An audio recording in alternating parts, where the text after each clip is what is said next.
ആഗോള സഭയുടെ 267 മാർപ്പാപ്പായായി കർദിനാൾ Robert Prevost കഴിഞ്ഞ ദിനം തിരഞ്ഞെടുക്കപ്പെട്ടു. തൻ്റെ സ്ഥാനിക നാമമായി അദ്ദേഹം തിരഞ്ഞെടുത്തിരിക്കുന്നത് ലിയോ 14 എന്ന നാമമാണ്. ഏറ്റവും ഒടുവിൽ ലിയോ 14 പാപ്പായുടെ സഹോദരൻ്റെ ആദ്യ പ്രതികരണമാണ് ഇപ്പോൾ ലോകശ്രദ്ധ നേടുന്നത്. ഒരു അന്താരാഷ്ട്ര മാധ്യമമാണ് അദ്ദേഹത്തിൻ്റെ പ്രതികരണം പുറത്തുവിട്ടത്. ജോൺ പ്രവോസ്റ്റ് എന്നാണ് അദ്ദേഹത്തിൻ്റെ പേര്.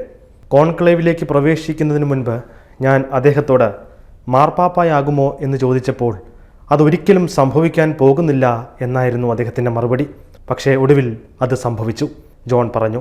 കർദിനാൾ പ്രവോസ്റ്റ് ഇപ്പോൾ പോപ്പ് ലിയോ 14 ആദ്യത്തെ അമേരിക്കൻ മാർപ്പാപ്പ. സമൂഹത്തിൽ ദുരിതം അനുഭവിക്കുന്നവരെയും അവകാശം നഷ്ടപ്പെട്ടവരെയും അവഗണിക്കപ്പെട്ടവരെയും സഹായിക്കാൻ ആഗ്രഹിക്കുന്ന ഒരാളാണ് തൻ്റെ സഹോദരനെന്ന് ജോൺ പറയുന്നു. തൻ്റെ മുൻഗാമിയായ ഫ്രാൻസിസ് പാപ്പായുടെ പാരമ്പര്യം തൻ്റെ സഹോദരൻ തുടരുമെന്നും അദ്ദേഹം അനുസ്മരിച്ചു. ഫ്രാൻസിസ് പാപ്പായും ലിയോ 14 പാപ്പായും നല്ല സുഹൃത്തുക്കളായിരുന്നുവെന്നും ജോൺ വെളിപ്പെടുത്തി. തൻ്റെ സഹോദരൻ ഒരു ബിഷപ്പാകുന്നതിന് മുൻപ് പോലും പരസ്പരം അവർക്ക് അറിയാമായിരുന്നുവെന്നും ജോൺ പറഞ്ഞു.